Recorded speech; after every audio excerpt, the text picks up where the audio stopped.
Hey, what's up guys? Welcome back to another video. It's Mr. Reddito here. I have 3 stories for you guys today.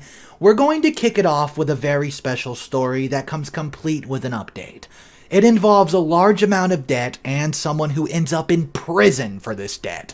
This is one you're going to want to stick around to till the end, and do subscribe in case there's more updates for this story, and let's hop into story 1 right now. This one's a bit convoluted. And I didn't want to overshare, but there are so many details that are a big part of what's going on, and I have a ton of questions, so here's the story. In my mid-20s, when I was 13, my dad and his parents got into a huge, blown-up fight, and he never wanted to talk to them again. Previously, my sister and I have seen them about every weekend, but he said that we wouldn't be seeing them anymore unless it was supervised. His parents filed for his grandparents' rights, and the case was thrown out with little fanfare. The same day as the lost court case, his stepmother, our grandma, filed a claim with the IRS that my mother, who had a small business that dealt largely in cash, out of necessity, had cheated on her taxes for years. What followed was a hellish investigation that lasted 6 years, including IRS agents following my mom.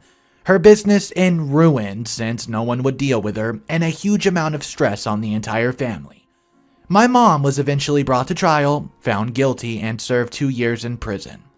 As to her guilt, I obviously don't know everything. She has maintained her innocence the entire time, and I mostly believe her. She absolutely was found guilty, and I know the weight that carries.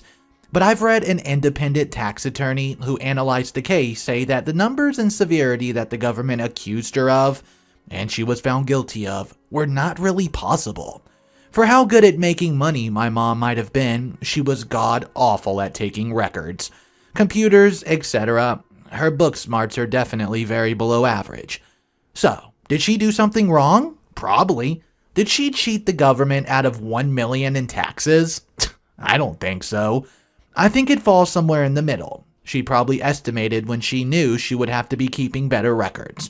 And the government did not allow her to present her receipts as evidence, so all the gross income was billed against her. And my grandmother knew that and ran with it. In the meantime, I've done pretty well for myself. I ended up attending a great school and footing the entire bill, and taking $75,000 in loans to pay for it.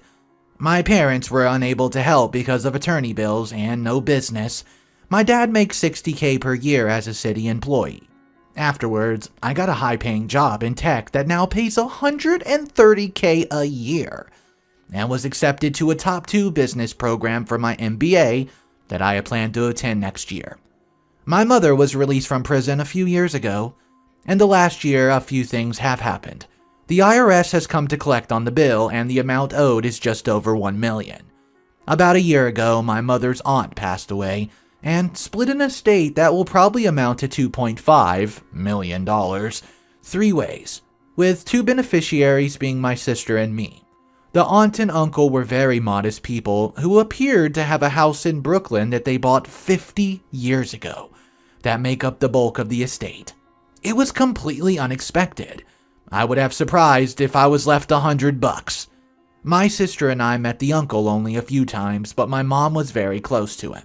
He apparently knew the situation she was in, though when he died, it was in the early stages and she wasn't very close to the aunt.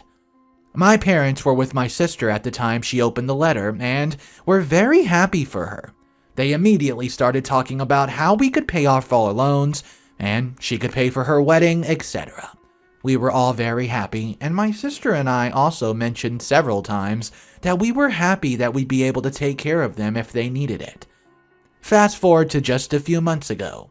My sister and I were at our parents' house, and they pulled us aside from our boyfriends to tell us they wanted to see what we thought about making a loan to them for the entire amount.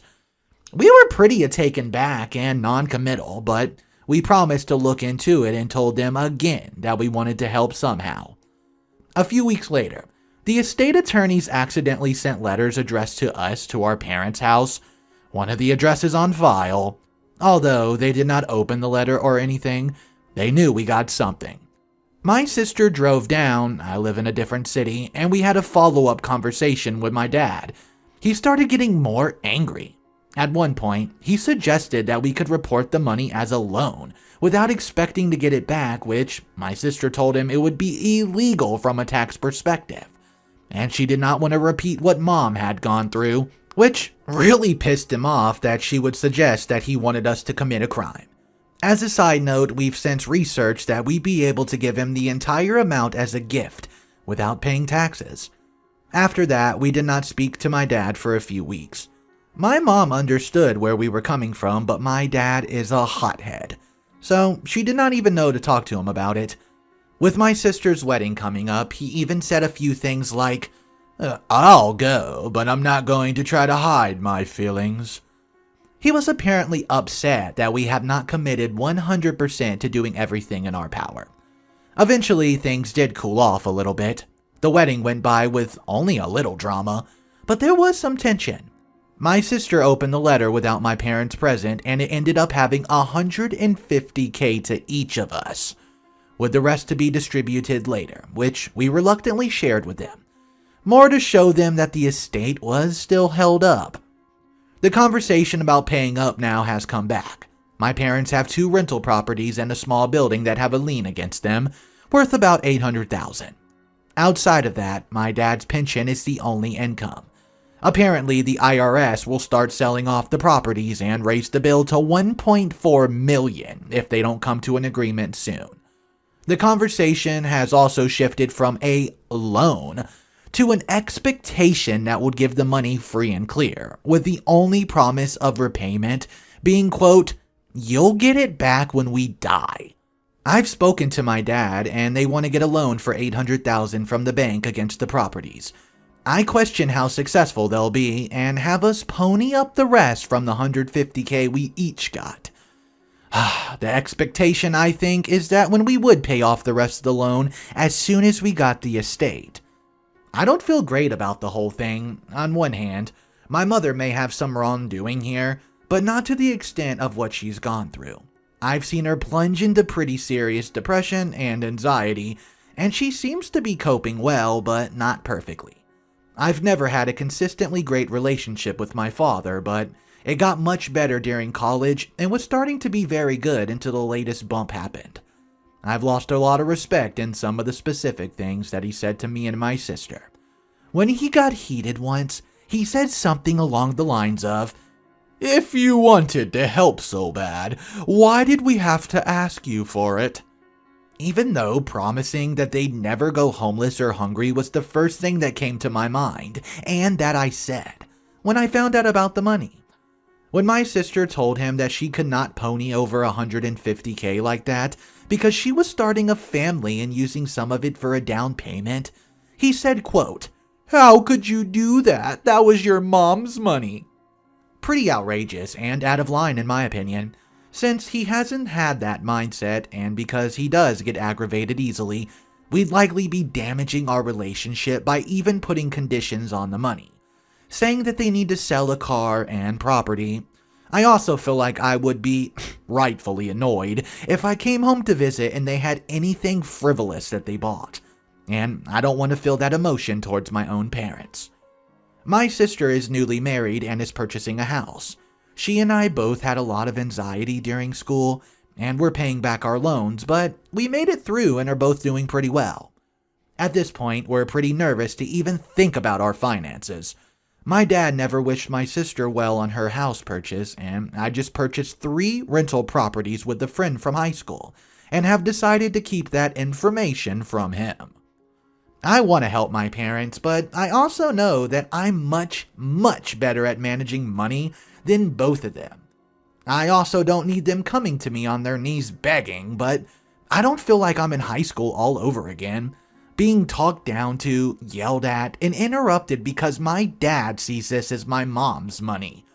I do see where they're coming from with some of their emotions they've been dealing with this cloud literally for over 10 years, and they're desperate to get out of it. They've probably also been nervous that they'll lose everything and see us with more than enough but unwilling to help.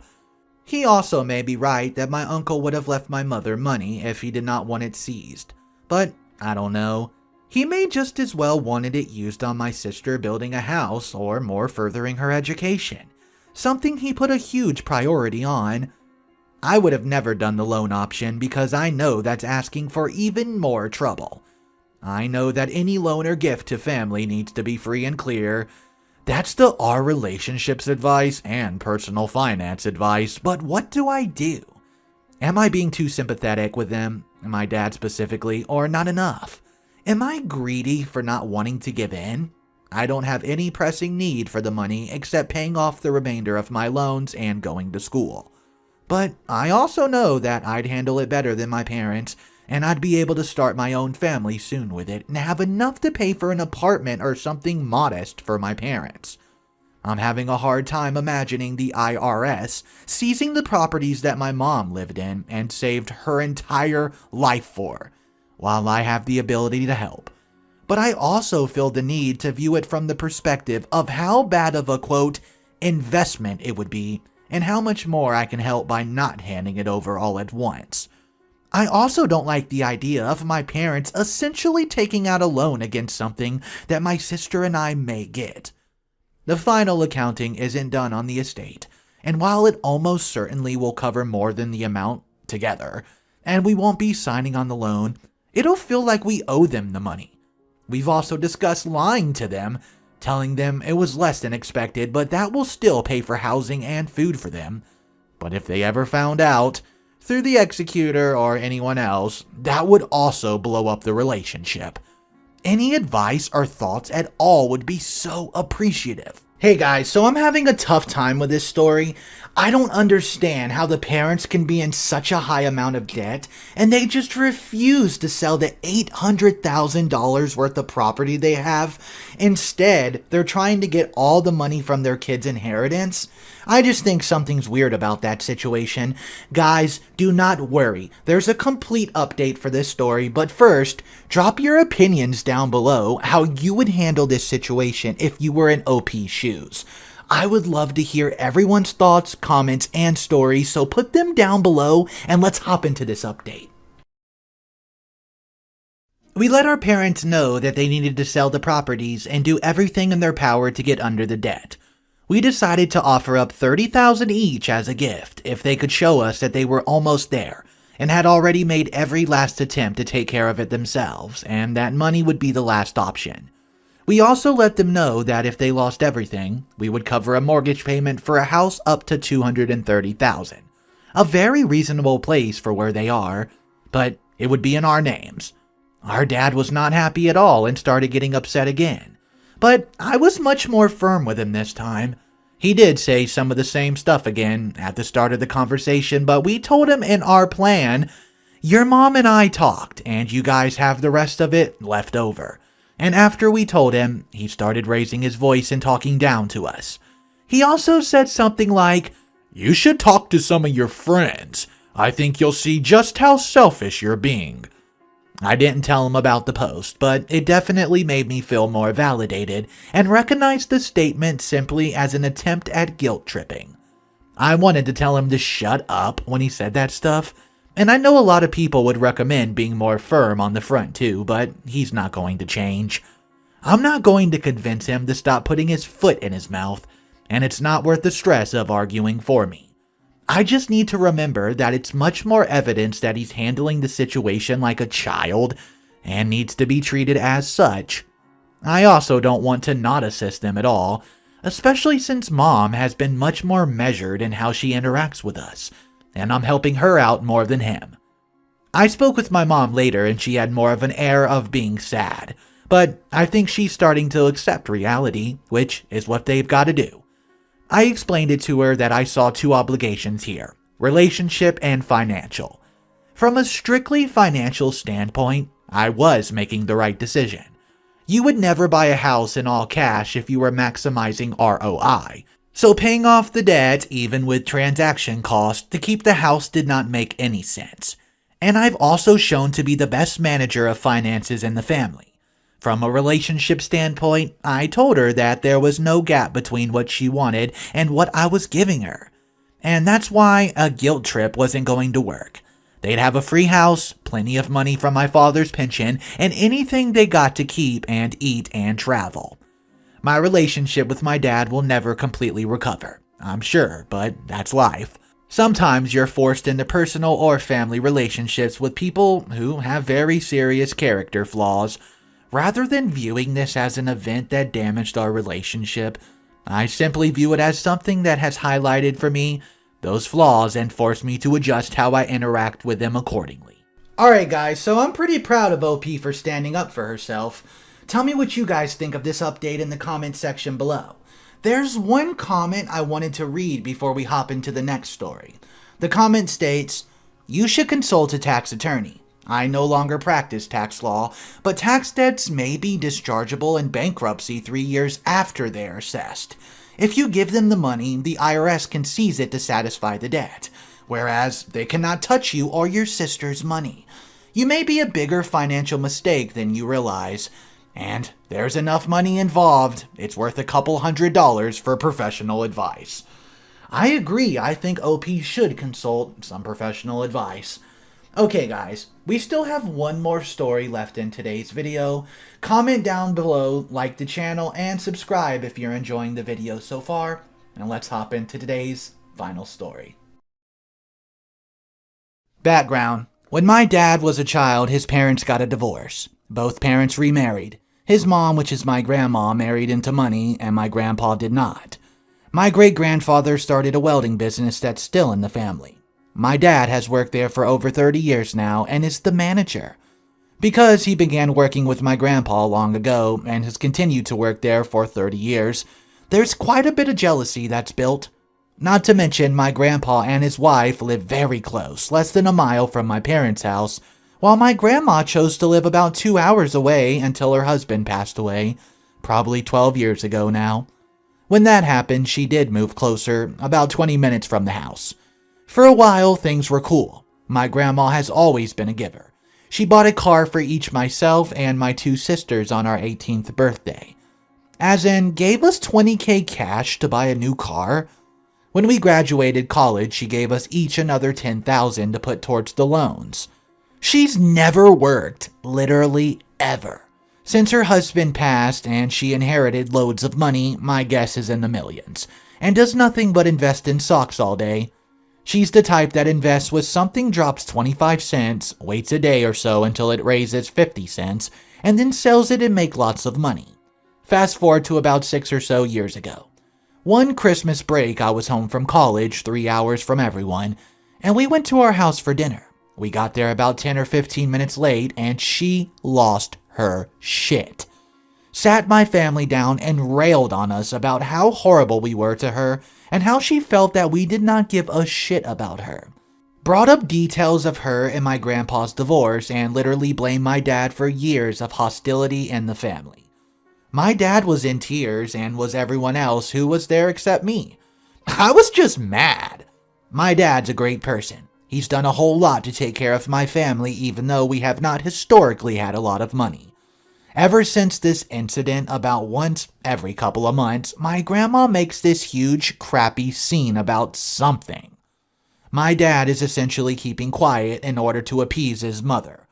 My mom is super angry but seemingly afraid to confront her, and the rest of us don't feel like it's our place because she's our grandma. The actual story. Okay guys. So now I'm 26, been out of college and working 3 hours from my grandma at a full-time engineering job for 4 years and doing well for myself. I'm getting married in September.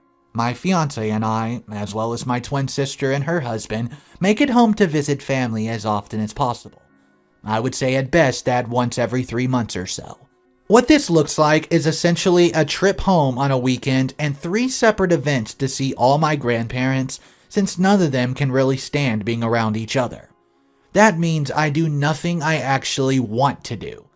I love hiking local breweries in the area, but I rarely get to go to any because I get home late Friday night, see my dad's stepmom Saturday during the day, have lunch with my grandma on Sunday, and then I head back home.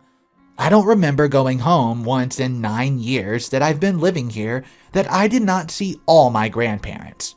On the flip side, I don't think they've been to my home once in 9 years. 2 days ago, my grandma calls my sister and says she's coming down for the weekend. Totally unexpected. She wants to have a dinner with my sister and her husband and me and my fiance on Saturday night. Unfortunately, my sister has had something planned with her husband's family for 3 months, so she tells my grandma this. Then she says she will gladly do Friday or Sunday. My grandma loses her shit and tells my sister how horrible she is and how we clearly don't love her because my sister is not willing to cancel her plans last minute to see her. Then there's a 50-minute conversation where my grandma constantly interrupts my sister, tells her how no one loves or cares about her, and constantly throws in her face how much money she's spent on us. At the end of the conversation, she makes my sister promise not to tell my parents about this convo. Another great recent example is that my grandma changed her address from a P.O. box to a personal street address. Between the change, we shipped our save the dates. She did not receive hers because we did not have her new address, or know that she changed it because God forbid she call people and let them know that her address changed. And we sent the save the date to the P.O. box. Well, a few weeks later, I went to lunch with her on a Sunday. I could tell she was mad. She starts telling me how she did not receive a save a date and how horrible it was that she had to find out about our wedding date through her sister, who was also invited. This wasn't true. We've had the date booked for over a year, and I know I've told her on more than one occasion, including a phone call that I vividly remember making shortly after we booked to tell her to mark her calendar. I told her that, but she denied it. She started saying that she did not even know if she would be there because it's short notice. It's in September, and she quite literally does nothing all day, every day. My dad had already booked rooms for all of my grandparents because they thought it would be nice if they paid for their rooms. When he brought up that, it was just like we were already booked a room for you. She said, well, I guess no one was planning on asking me about my plans at all then. As if my own grandma was just not going to come to my wedding or something. Well, since the falling out with my sister, I haven't talked to her, but I plan on giving her a call this weekend to touch base. I have a feeling she's going to go off on me about similar things, and at this point, I think I'm way too angry to not lose my crap on her. I think I'm the only one in the family who's possibly ever going to call her on her crap, and I feel like it needs to happen. But I'm also afraid that this conversation can end with me telling her she's not invited to the wedding. Just not sure what to do here. Hey guys, so that's a very interesting story to wrap it up with. There's one comment I came across in the original post that I absolutely agree with. So it states, I work with Alzheimer's and dementia patients, and one of the really common things that it does is change someone's personality. You said that your grandma used to be very giving and made it sound like she was incredibly kind, but then she started being awful to everyone. I know someone else already mentioned it, but maybe you should get her evaluated. What do you guys make of this comment? Do you agree OP should get her grandma evaluated? If you do, let me know in the comment section below. Guys, that's going to wrap up today's story. I hope everyone enjoyed the content. If you did, click the subscribe button and Mr. Reddito will catch you in the next video. Have a great day.